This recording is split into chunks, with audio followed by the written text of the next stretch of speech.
네, 오늘 전도서 말씀으로 누림, 하나님의 선물이라는 제목으로 하나님의 말씀을 전합니다. 오늘 말씀의 주제는 누림입니다. 누림. 이 누림은 신앙생활의 본질입니다. 누림이 본질입니다.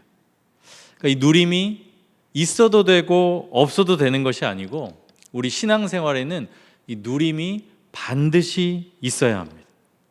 우리가 하나님께 예배를 드리는 한편 우리 마음에는 그 예배가, 그 은혜가 우리 마음에 누려져야 돼요. 찬양도 우리가 하나님께 드리는 것이지만 그 찬양의 고백, 그 감동이 우리 마음에서 누려져야 합니다. 그래서 만약에 우리 마음에 누림이 사라진다, 그것은 신앙의 이상 신호라고 볼 수 있습니다. 마치 감사가 없어지는 것처럼 내가 예배를 드려도 별 감격이 없고 찬양해도 전혀 마음의 감동이 없다면 이건 이상 신호인 거예요. 누림이 없다면 우리 신앙생활의 본질은 우리가 뭘 해야 한다, 이렇게 살아야 된다, 율법을 지켜야 된다, 이것도 중요하지만 그 의무와 당위 이전에 신앙의 본질이라고 하는 것은 누림에 있습니다. 누림에. 내가 해야 하는 일 이전에 하나님께서 나를 위해 하신 일이 먼저 있는 거예요. 그걸 누리는 것이. 그래서 하나님께서 나를 사랑하신다. 하나님께서 그 아들을 주시기까지 나를 사랑하신다. 그 사랑 때문에 그리스도께서 십자가에 못 박혀 고난당하시고 죽으셨고 부활하셨고 승천하셔서 나와 함께 하시기 위해서 모든 구원을 완성하시기 위해서 성령을 보내신다. 이런 사랑을 바탕으로 한, 사랑으로 이루신 이 모든 일을 믿는 것이 우리 신앙생활의 본질입니다. 그래서 우리의 믿음도 그냥 의지적인 결단이나 뭘 해야 된다, 이게 아니고 사랑으로서 역사하는 믿음이라고 갈라디아서 5장 6절에서는 그렇게 말씀합니다. 그러니까 사랑이 있는 거예요. 우리 믿음도 누림이 있는 거죠. 우리는 이 사랑과 복음 안에서 그것을 누리는 가운데 순종하게 되고 또 예배하게 되고 그리고 어떻게 살고자 하는 마음이 그 누림에서부터 시작돼서 나오는 거예요. 이렇게 누림 위에 우리 신앙의 모든 행위와 삶이 세워지는 것입니다. 그래서 우리 신앙생활에서 누림이라는 것은 부차적인 것이 아니고 본질이고 바탕이고 기초이고 시작이에요. 그래서 우리 신앙의 선배들도 이렇게 정리했습니다. 잘 아시는 우리 웨스트민스터 소요리 문답 제1문인데요. 제가 묻겠습니다. 답해 주시면 되겠어요. 제1문, 사람의 제일 되는 목적이 무엇입니까?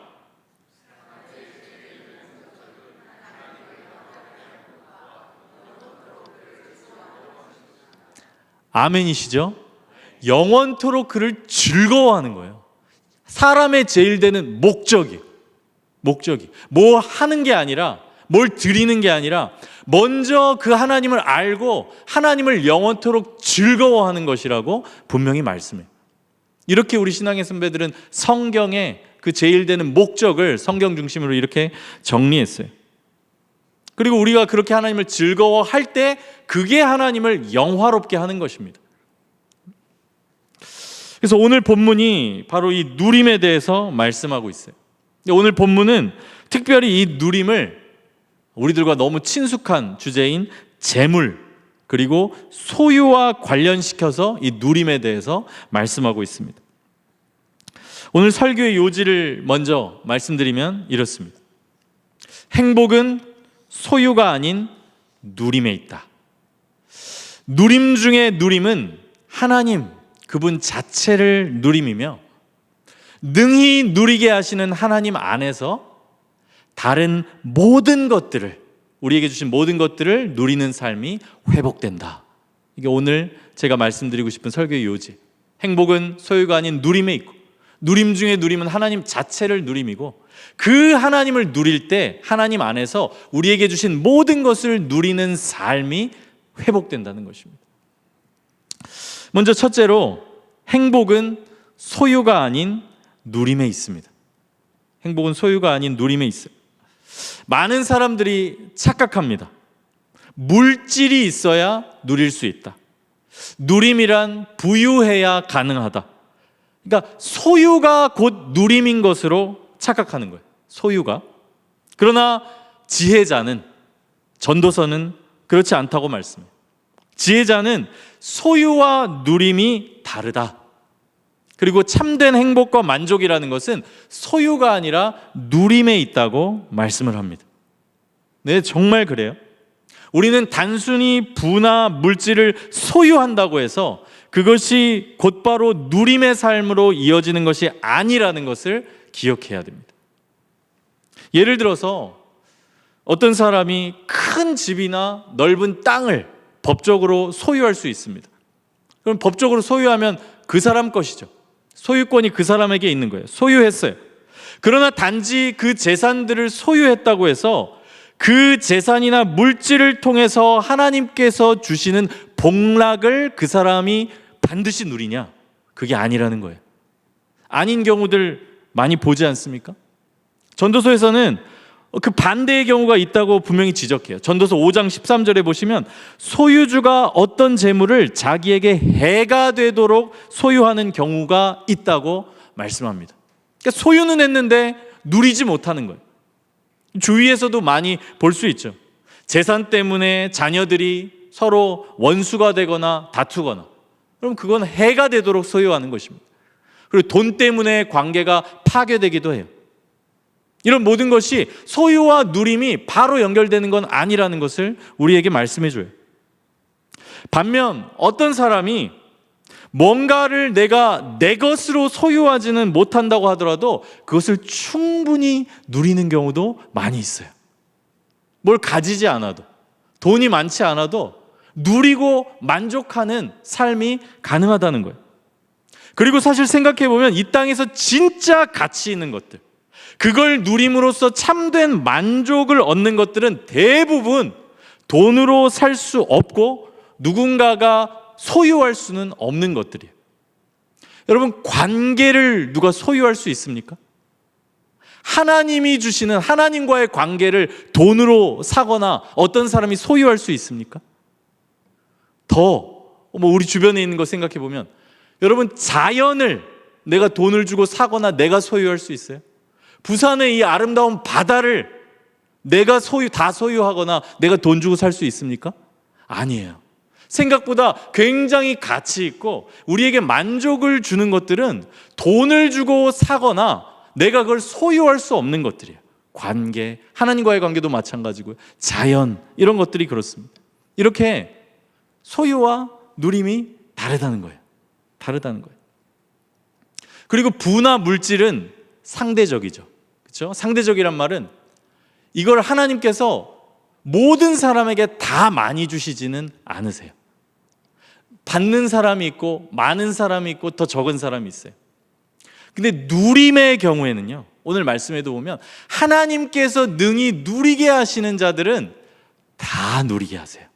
그러니까 어떤 상황이나 환경을 넘어서, 부하거나 가난한 걸 넘어서 하나님, 능히 누리게 하시는 하나님의 손길 안에서 누리게 하신다는 거예요. 그래서 지혜자는 소유가 초점이 되면 안 되고 누림이 초점이 되어야 한다고 말씀하는 것입니다. 이게 지혜입니다. 근데 우리는 착각하죠. 세상이 우리를 착각하게 만들어요. 소유가 곧 누림인 것처럼, 이걸 가져야 누릴 수 있는 것처럼, 가지면 누리는 것처럼 세상이 우리를 속입니다. 그래서 우린 돌아봐야 돼. 여러분도 한번 돌아보시기 바랍니다. 나는 지금 누리며 살고 있는가? 아니면 부나 물질이나 소유나 이런 것들을 막 추구하면서 거기에 사로잡혀서 살고 있는가? 우리가 이걸 돌아봐야 돼요. 지혜자는 누림이 없는 삶, 소유와 부만을 추구하는 삶에 대해서 이렇게 말씀합니다. 전도서 5장 10절에서 12절 말씀인데요, 우리 한번 함께 읽겠습니다. 은을 사랑하는 자는 은으로 만족하지 못하고 풍요를 사랑하는 자는 소득으로 만족하지 아니하나니 이것도 헛되도다. 재산이 많아지면 먹는 자들도 많아지나니 그 소유주들은 눈으로 보는 것 외에 무엇이 유익하랴. 노동자는 먹는 것이 많든지 적든지 잠을 달게 자거니와 부자는 그 부요함 때문에 자지 못하느니라. 우리가 이런 말씀 보면서 그럼 부가 다 나쁜 거다 그렇게 생각할 건 전혀 아닙니다. 그렇게 생각할 건 아니지만 일단 성경이 말씀하는 것은요, 부를 추구하는 삶에는 만족이 없다고 말씀해요. 그러니까 부를 목표로 추구하는 삶에는 만족이 없다 분명히 말씀하고요. 또 이것도 새겨들을 만한데요, 소유가 많아진다고 해서, 소유가 많아질 수 있잖아요. 어떤 사람은 5억 가졌고 어떤 사람은 100억 가졌을 수 있잖아요. 그럼 소유로 치면 20배 차이예요, 그렇죠? 근데 누리는 걸 한번 생각해 보세요. 똑같이 먹습니다. 20배 더 먹지 못해요. 그 음식의 양과 질을 생각해 보세요. 20배 되지 않아요. 조금 차이예요. 조금 차이. 그러니까 재산이 많거나 많이 가졌다고 해서 그거랑 비례해서 내가 대단한 걸 누리지는 않는다는 것이에요. 지금 그 말씀을 하고 있어요, 성경이. 그리고 또 그렇게 부를 추구하면서 막 이렇게 그런 생각에 사로잡혀서 살아갈 때 결국 번민에 사로잡히게 돼서 잠을 못 잔다고 말씀합니다. 많은 소유물들, 이걸 어떻게 하면 부를 늘리고 이거 어떻게 하면 손해 안 보고 이런 생각들에 사로잡히면 평안이 없는 거예요. 번민하게 되는 거예요. 그렇게 말씀해요. 또 이렇게 말씀합니다. 15절 16절입니다. 그가 모태에서 벌거벗고 나왔은즉 그가 나온 대로 돌아가고 수고하여 얻은 것을 아무것도 자기 손에 가지고 가지 못하리니 이것도 큰 불행이라. 어떻게 왔든지 그대로 가리니 바람을 잡는 수고가 그에게 무엇이 유익하랴. 이런 걸 통해서도 우린 다시 한번 기억할 수 있어요. 물질과 부를 추구하는 것은, 거기 사로잡혀 사는 것은 그 수고가 바람을 잡는 수고라고 말씀합니다. 마치 모래 잡았을 때 그냥 잡는 순간에 손에서 싹 사라지는 것처럼, 잡히지 않는 바람처럼 부를 추구하며 살아가려고 하는 삶은 이와 같다는 거예요. 맨몸으로 왔다 맨몸으로 가는 것이 인생이라고 성경은 말씀합니다. 구약의 전도서뿐 아니에요. 신약 성경에서 사도 바울도 정말 전도서와 동일하게 이렇게 말씀합니다. 디모데전서 6장 7절에서 10절 말씀 우리 다 함께 읽겠습니다. 우리가 세상에 아무것도 가지고 온 것이 없음에 또한 아무것도 가지고 가지 못하리니 우리가 먹을 것과 입을 것이 있은즉 족한 줄로 알 것이니라. 부하려 하는 자들은 시험과 올무와 여러 가지 어리석고 해로운 욕심에 떨어지나니 곧 사람으로 파멸과 멸망에 빠지게 하는 것이라. 돈을 사랑함이 일만 악의 뿌리가 되나니 이것을 탐내는 자들은 미혹을 받아 믿음에서 떠나 많은 근심으로써 자기를 찔렀도다. 이렇게 말씀해요. 똑같죠? 지혜자가 하는 말씀이랑 똑같아요. 이렇게 성경은 신구약 전체에서 이 소유와 부에 집착하는 인생의 덧없음과 위험성에 대해서 말씀하고 있어요. 자, 그렇다면 이번에는 그 삶과 대비되는 누림의 삶은 어떤 모습인지 본문을 통해 살펴보겠습니다. 먼저 18절 말씀이에요. 사람이 하나님께서 그에게 주신 바 그 일평생에 먹고 마시며 해 아래에서 하는 모든 수고 중에서 낙을 보는 것이 선하고 아름다움을 내가 보았나니 그것이 그의 몫이로다. 저는 이 부분을 이렇게 요약하고 싶습니다. 누림은 소유가 아니라 오늘과 지금 그리고 일상에 있다. 누림은 소유가 아니라 오늘과 지금 그리고 일상에 있다는 것이에요. 본문을 보면 먼저 먹고 마시는 것에 대해서 말씀합니다. 여러분, 먹고 마실 때 어떤 생각을 하십니까? 사실 먹고 마실 때 우리는 대단한 생각을 하지 않습니다. 모르겠어요. 그런 분도 계실지 모르겠지만 이 음식을 먹으면서 단백질을 이걸 통해 섭취해서 내 근육을 보충해서 혹은 이 국을 먹어서 수분과 염분을 내가 섭취해서 이런 생각 하시는 분 영양사이시면 하실 수 있고, 뭐 전문적으로 몸을 만드는 사람이면 할 수 있겠지만 거의 대부분 이렇게 생각 안 할 겁니다. 음식 먹고 마실 때 우리는 음식 자체를 즐겨요. 맛있다 하면서 먹는 거예요. 그 맛을 느끼면서. 그 모습은 그 순간 그 일상 자체를 누리고 있는 거예요. 그러니까 제가 말씀드리고 싶은 것은 초점이 지금에 있다는 거예요. 먹고 마시는 것. 그러니까 누림은 초점이 지금에 있어요. 지금. 이게 누림의 모습이에요. 그 시간 자체가 소중하고 중요한 것이에요. 이런 누림의 모습은 먹고 마시는 행위를 넘어서 우리의 일에도 적용됩니다. 일에도. 본문 18절을 보면요. 모든 수고 중에서 낙을 보는 것이 선하고 아름다움을 내가 보았나니. 이렇게 말씀해요. 이 모습은 일을 하면서 만족을 얻는 모습이에요. 물론 일에는 수고가 있습니다. 힘을 내서 일을 해야 돼요. 그래서 수고 중에서라고 분명 말씀하지만 지금 지혜자가 표현하는 모습은 결국은 그 일과 그 일로 얻는 결과를 통해서 얻는 기쁨과 보람에 대해서 말씀하고 있어요. 학생이면 공부하면서 버겁지만 과제 같은 걸 하면서 해냈다. 뭐 이런 생각들이겠죠. 또 주부라면 요리하면서 아, 이거 참 맛있겠다. 그리고 이걸 먹으면서 우리 가족들이 얼마나 기뻐할까, 마음이 회복될까, 어떤 이런 생각들을 하면서 일하는 것이죠. 주부라면. 저도 마찬가지죠. 말씀을 묵상하고 거기서 내가 먼저 은혜를 받고 누리고 내 삶에 적용해보고 또 이것을 성도님들에게 어떻게 전달할까 고민하고 수고하지만 또 이걸 은혜 가운데 전달할 것을 기대하고 소망하면서 그렇게 일하는 거예요. 그러니까 일 자체가 즐거움인 거죠. 일 자체. 거기에 지금 초점이 있는 거예요. 이 일에서도 초점은 먹고 마시는 것처럼 동일하게 지금이에요. 그리고 오늘입니다. 일상의 그 자리예요. 그러니까 초점이 어떤 막 거대한 목표나 뭐 부를 축적하는 것이나 이런 것에 있지 않고 초점이 내일에 있는 것이 아니라 오늘에 있는 거예요. 이를 통해 받는 대가에도 초점이 있는 게 아니고 오늘 내 앞에 있는 하나님께서 주신 이 일 그 자체, 이 일을 함으로써 얻는 보람과 기쁨, 그래서 지금 여기 오늘 그 일상의 삶에 초점이 있는 것이고 이것이 누림의 삶이에요. 그렇게 여러분 일상을 누리며 살고 계십니까?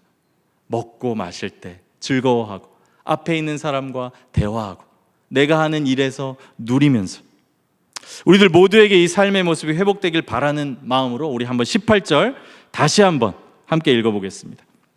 시작. 사람이 하나님께서 그에게 주신 바 그 일평생에 먹고 마시며 해 아래에서 하는 모든 수고 중에서 낙을 보는 것이 선하고 아름다움을 내가 보았나니 그것이 그의 몫이로다. 아멘. 지혜자는 바로 이것이 그 사람의 몫이라고 말씀해요.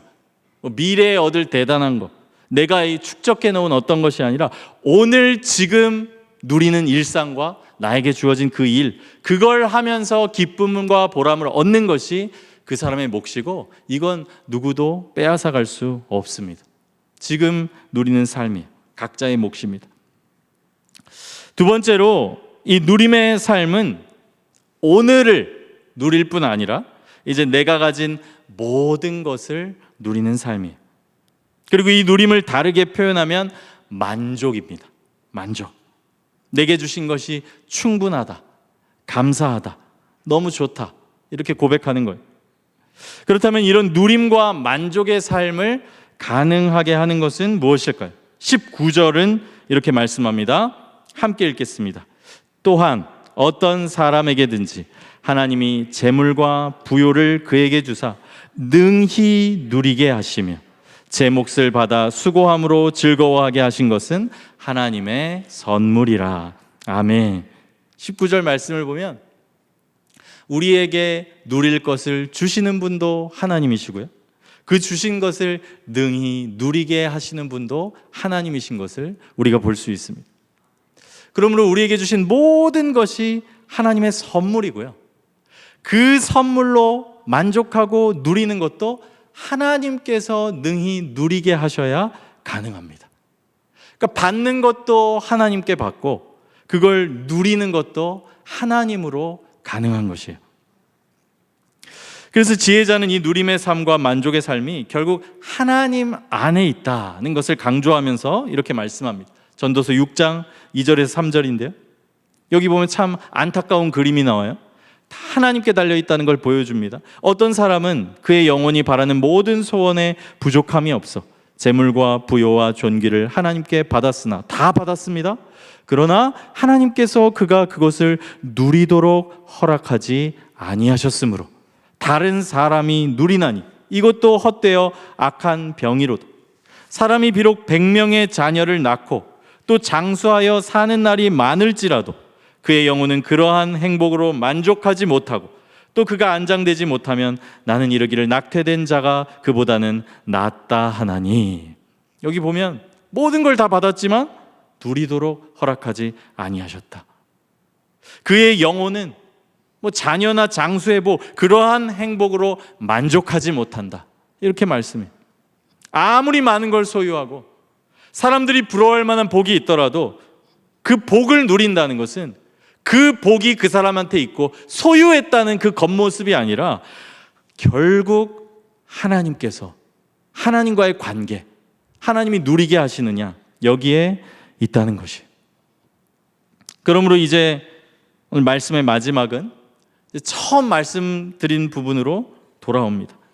인생의 제1되는 목적, 하나님을 즐거워하는 것이, 하나님을 누리고 즐거워하는 것을 통해서 하나님께 영광을 올려드리는 것, 이것이 우리의 제1되는 목적이고, 모든 누림은 이렇게 능히 누리게 하시는 하나님 안에서만 가능하기 때문에 이 하나님을 누리는 것이 모든 누림의 시작이에요. 나아가 이 누림 중에 누림, 복 중에 복은 다른 어떤 것을 누리는 것에 있는 것이 아니고 하나님 그분 자체를 누리는 것, 하나님의 임재를 누리는 것에 있습니다. 이 최고의 복을 알았던 다윗, 또 고라 자손은 이렇게 말씀합니다. 내가 여호와께 바라는 한 가지 일, 그것을 구하리니 곧 내가 내 평생에 여호와의 집에 살면서 여호와의 아름다움을 바라보며 그의 성전에서 사모하는 그것이라. 또 고라 자손은 이렇게 말씀해요. 주의 궁정에서의 한 날이 다른 곳에서의 첫날보다 나은즉 악인의 장막에 사는 것보다 내 하나님의 성전 문지기로 있는 것이 좋사오니. 이 모든 고백들이 하나님 그분을 누리는, 하나님의 임재를 누리는 그 복된 사람들 입술에서 나온 고백입니다. 이 누림에서부터, 하나님과의 관계에서 오는 충만함에서부터 하나님은 우리에게 우리가 가진 모든 것을 능히 누리게 하십니다. 그러니까 하나님과의 관계에서 하나님을 누릴 때 하나님은 우리에게 우리가 받은 모든 것들을 이제 능히 누리게 하세요. 그러므로 이 누림이라는 것은 물질이나 환경이나 내 소유에 달려있지 않습니다. 하나님의 임재에 달려있어요. 설교를 준비하면서 올 여름에 나는 언제 이 하나님의 임재를 가장 복되게 누렸었나 생각해 보니까 저는 그 캄보디아 단기 선교가 생각났어요. 기도하면서. 사실 그 열악했습니다. 열악했어요. 물질적으로, 환경적으로 누릴 만한 좋은 것들이 있지 않았습니다. 거기 더워가지고 계속 땀이 나고요, 체력적으로도 쉽지 않고, 또 여기니까 할 수 있는 말은 한국과 비교하면 너무 지저분해요. 정말로. 그래서 정말 어떤 생각이 들었냐면, 우리 청년들 있잖아요, 어린 청년들, 특히 우리 자매들, 저는 너무 대견하더라고요. 불평 한마디 없이 나도 힘든데 이 어린 자매들이 이렇게 잘 견뎌내는 게 대견할 정도로 저는 그 환경이 그렇게 쉽지는 않았습니다. 근데 신기하게 그 열악한 곳에서 하나님의 임재를 가장 와닿게 깊이 느꼈어요. 정말로 그리스도의 마음과 가장 가까운 곳에 있는 것 같았습니다. 예수님과 그곳에 있는 동안 정말 은혜가 충만했어요. 그 마을을 돌면서 제가 청년들이랑 이제 큐티 하려고 마태복음을 이렇게 연구해서 갔었는데, 나사렛 500명에서 1000명 작은 마을이래요. 유대인들이 거기서 무슨 선한 것이 날 수 있겠냐 이렇게 얘기하던, 어떻게 보면 멸시받던 곳이었던 거예요. 근데 그 마을이 탁 돌아보니까, 물어보니까 그 정도 사이즈예요. 다 전체 인구가 그 정도 된대요. 그 꺾이톤 평화교회가 있는 마을이. 그걸 보는데 예수님이 이런 곳에서 사셨겠구나, 평생을. 이름도 모를 작은 동네. 예수님이라면 그런 곳에서 사신 이 어린 영혼들을 얼마나 사랑하실까. 그 예수님이라면 여기서 정말 이름도 빛도 없이 섬기시는 선교사님들, 정말 그 주님의 종들을 정말 기뻐하시겠다, 이런 생각들을 하는데, 예수님과 마음이 이렇게 맞다. 그 예수님, 겸손한 예수님, 그러면서 행복해요. 충만해요. 덥고 힘들고 지저분한데 임재가 있어요. 충만해요, 마음은. 그리고 행복해요.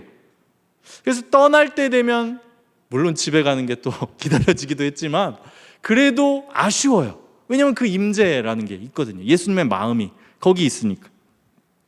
근데 그렇게 예수 그리스도의 임재를 충만히 느낄 때 신기하게 그와 함께 회복되고 감사와 만족의 고백이 생기는 것이 뭐냐면, 내게 주신 것들에 대한 감사더라고요.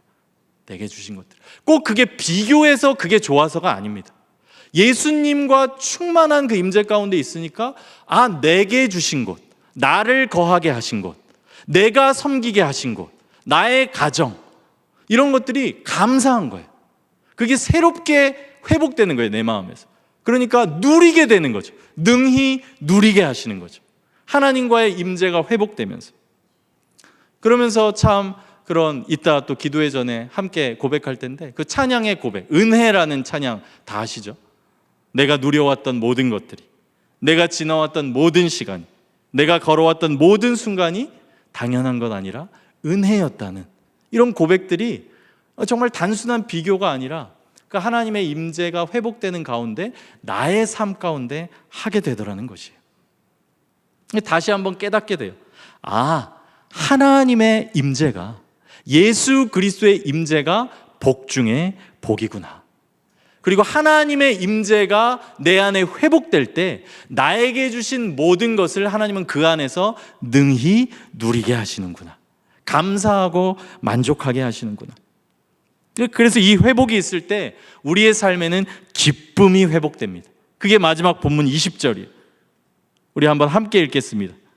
시작. 그는 자기의 생명의 날을 깊이 생각하지 아니하리니 이는 하나님이 그의 마음에 기뻐하는 것으로 응답하심이라. 아멘. 우리말 성경에서는 더 와닿게 번역해요. 저는 이게 더 와닿는데요. 한번 제가 읽어드릴게요. 하나님께서는 사람의 마음에 기쁨을 주실 것이니 인생살이를 그리 심각하게 생각할 것은 없다. 성경에 이런 말씀이 있는 것도 참 감사해요. 너무 그렇게 고민할 필요 없어. 하나님 사랑하고 하나님 즐거워하면서 너에게 주신 것들 먹고 마시며 네 앞에 있는 그 일 누리면서 하면 돼. 너의 마음이 기쁘길 원한다. 이런 메시지가 성경에 있는 거예요. 돈, 부, 그게 있어야 누릴 수 있는 게 아니라고. 하나님의 임재가 내 마음에 회복될 때 이 인생살이 그렇게 심각하게 생각할 거 없다. 하나님이 너에게 기쁨을 주신다. 이 기쁨이 회복되는 것이. 말씀을 맺습니다. 사랑하는 여러분, 세상은 지금도 우리를 속입니다. 돈 있어야 돼. 돈이 있어야 누려. 물질이 있어야 누려. 소유하는 게 누리는 거야. 그러나 지혜자는 우리에게 성경의 지혜를 알려줍니다. 아니야. 행복은 소유가 아니라 누림에 있다. 그리고 그 누림 중에 누림은 그 그리스도 안에서 그 하나님의 사랑, 그 그리스도의 임재를 누리는 것이야. 그것을 누릴 때 너에게 주신 모든 것을 하나님이 복 가운데 누리게 하신다. 기쁨을 주신다. 그렇게 지혜자는 말씀해요. 하나님 안에서 이 복된 누림의 삶을 여러분 회복하시고 오늘도 이 시간부터 나와 함께하는 그 일상에서 살아가시는 저와 여러분 되시기를 바라겠습니다.